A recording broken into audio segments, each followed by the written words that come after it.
Shalom, Bapak Ibu Saudara. Renungan kita pagi hari ini kita mau merenungkan soal imam besar menurut aturan Melkisedek. Ini sangat penting, mengapa? Karena Yesus sendiri adalah imam besar kita menurut aturan Melkisedek. Ya, karena dia nggak mungkin menjadi imam besar menurut aturan Harun, karena dia bukan dari suku Lewi.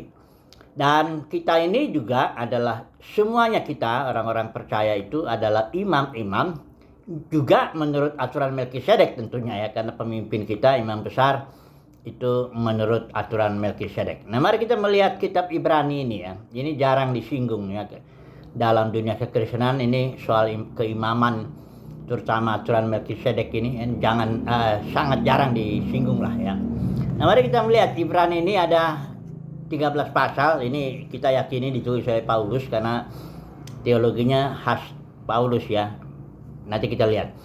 Nah, ini masalahnya begini, Kristen Ibrani itu yang lamban mendengarkan, dia cenderung mundur ke dalam sistem keimamatan Harun ya.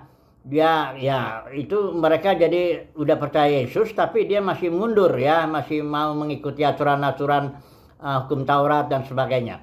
Nah, di sini Paulus menjelaskan 10 pasal pertama. Paulus menjelaskan bagaimana Yesus itu lebih bagus ya, lebih baik daripada, dibandingkan dulu pertama dengan malaikat ya. Tuhan berbicara pada malaikat, Yesus dibandingkan dengan malaikat itu. Sebab Yesus ini Elohim berbicara melalui anaknya sekarang ini kan. Nah, dibandingkanlah Yesus lebih bagus daripada malaikat. Yesus juga lebih bagus daripada Harun ya, imam besar. Yesus juga lebih tinggi daripada Musa ya sebagai rasul. Yesus juga lebih, bahkan Perjanjian Baru dibandingkan Perjanjian Lama, ini semua 10 pasal itu dibanding-bandingkan, hukum korbannya semua dibanding-bandingkan lah ya. Dan kata kuncinya better, lebih bagus ya. Artinya tentu imam besar atau keimaman Melkisedek itu lebih bagus daripada keimaman Harun ya. Oke, dari pasal 11 tiba-tiba bicara iman. Mengapa demikian? Karena iman timbul dari pendengaran akan firman Tuhan. Itulah teologi Paulus ya, sangat khas ya. Jadi Ibrani ini memang lamban dia dalam mendengarkan ya. Jadi dia nggak timbul iman. Makanya Paulus dorong di pasal 11 bagaimana orang-orang kudus dari Perjanjian Lama itu, dari Habel bahkan itu hidup dari iman. Dia mendengar suara Tuhan dan beriman ya. Nah, barulah pasal 12-13 itu hal-hal yang praktis. Nah, di sini tentu kita dalam renungan ini nggak mungkin kita bicara semuanya kitab Ibrani, perbandingan-perbandingan ini. Kita hanya mau bicara soal perbedaan hukumnya. Kalau keimamatan Harun itu hukumnya jelas hukum Taurat ya. Karena keimaman dengan hukum itu satu paket, itu nggak bisa dipisahkan ya. Keimaman Harun diatur di dalam hukum Taurat. Nah, tapi sekarang keimamatan atau keimaman Melkisedek diatur oleh hukum apa? Ini yang mau kita bahas ini ya. Coba kita lihat pasal 7 ayat yang ke-12 ya. Sebab jikalau imamat berubah, dengan sendirinya akan berubah pula hukum Taurat itu. Jadi hukum keimamatan Melkisedek sama sekali tidak ada mengait dengan hukum Taurat. Kenapa? Ya imamnya udah beda, keimamannya beda, sukunya udah beda, semuanya beda lah. Nah, kemudian kalau gitu hukumnya apa? Nah, ini di ayat yang bawahnya itu dikatakan ayat 16 ya, yang menjadi imam bukan berdasarkan peraturan-peraturan manusia, tetapi berdasarkan zoe, hidup yang tak binasa. Atau kalau saya pakai istilah ILT barangkali lebih jelas dia di sini, pasal 7 ayat yang ke-16 itu dan ada ya, yang telah datang tidak menurut Taurat, perintah yang bersifat sedagingan, melainkan menurut kuasa hidup yang tidak berkesudahan. Artinya peraturan daripada Melkisedek itu berdasarkan hayat zoe atau jenis hidup Elohim. Jadi hukumnya apa? Ya hukum zoe, atau boleh saudara bilang hukum roh pemberi hayat, atau boleh saudara bilang hukum roh, atau kalau Yesus yang katakan di malam terakhir itu hukum saling mengasihi. Apapun juga itu artinya tidak ada mengait dengan hukum Taurat, karena itu hanya hukum Taurat itu kan hanya lambang, simbol, bayangan.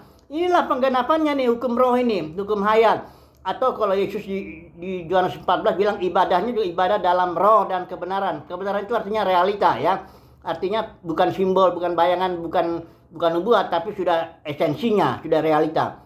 Jadi orang Kristen yang beribadah ya, nggak boleh nggak ada kait mengaitnya kita hukum Sabat lagi ya, nggak ada hukum persepuluhan lagi, apalagi hukum buah sulung, itu semuanya nggak ada.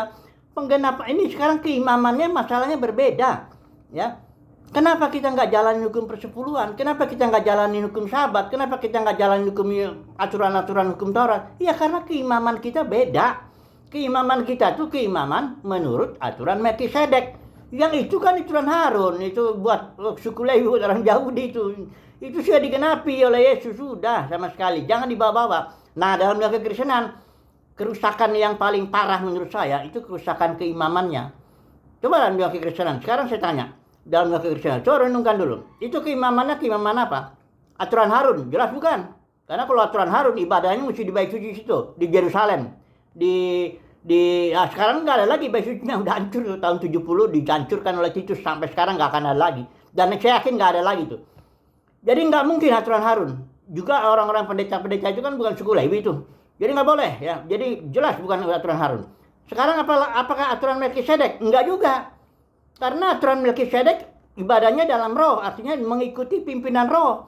Makanya Kisah Para Rasul gereja mula-mula itu ibadahnya tuh mengikuti pimpinan roh. Ada 70 kali istilah bisikan roh, roh berbicara, roh melarang, roh apa semuanya yang ngatur semua gereja mula-mula itu yang adalah organisme itu Roh Kudus, hukum roh yang nentuin itu.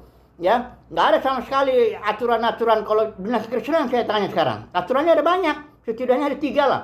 Aturan dari pemimpin aliran itu sendiri denominasi, aturan dari perjanjian lama di bawah-bawah itu hukum persepuluhan lah, ada beberapa yang kan bunga sulung lah, uang semua itu. Belum lagi aturan organisasi, program-program, macam-macam aturan. Jadi keimamannya dalam kekristenan itu rusak parah. Dibelah 2 bahkan imamnya ya. Kalau Katolik itu imam, ada golongan imam, ini ada golongan umat. Kalau Protestan ini ada golongan pendeta, ini ada golongan jemaat. Pokoknya rusak berat lah keimamannya. Enggak juga aturan Harun, enggak juga aturan Melkisedek. Nah, sekarang saya mau penutup ya. Penutupnya ini karena ini renungan, enggak boleh panjang-panjang ya. Penutupnya saya ambil dari Ibrani pasal 13 ini ya. Bagaimanakah kita beribadah sebagai imam-imam aturan Melkisedek ya. Kita bukan imam besar, tapi imam besar itu perintis itu. Kita akan masuk juga ke dalam ruang Maha Kudus nanti. Oke lah, saya baca dulu yang terakhir nih ya. Pasal 13 ya. Ayat yang ke 12 ya. Dari 11 ya.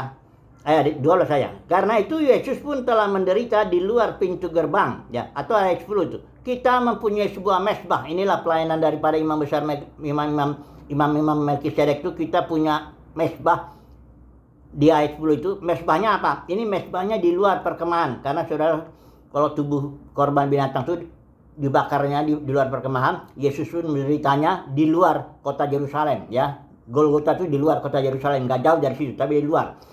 Terus sudah gitu, perhatikan ayat 12, inilah nasihatnya ya. Karena itu Yesus menderita di luar pintu gerbang supaya dia dapat menguduskan umat melalui darahnya. Ayat 13, sebab itu marilah kita pergi kepadanya keluar perkemahan untuk menanggung kehinaannya. Inilah dia, ibadah kita saat ini di luar dunia kekristenan, di luar perkemahan. Karena dunia kekristenan udah kacau balau keimamannya. Kita ada di luar, kita melayani, mengikuti ya pimpinan Kristus kemana saja dia pergi ya. Jadi itu nanti kita sambunglah bagaimana pelayanan di luar perkemahan itu ya. Haleluya. Amin.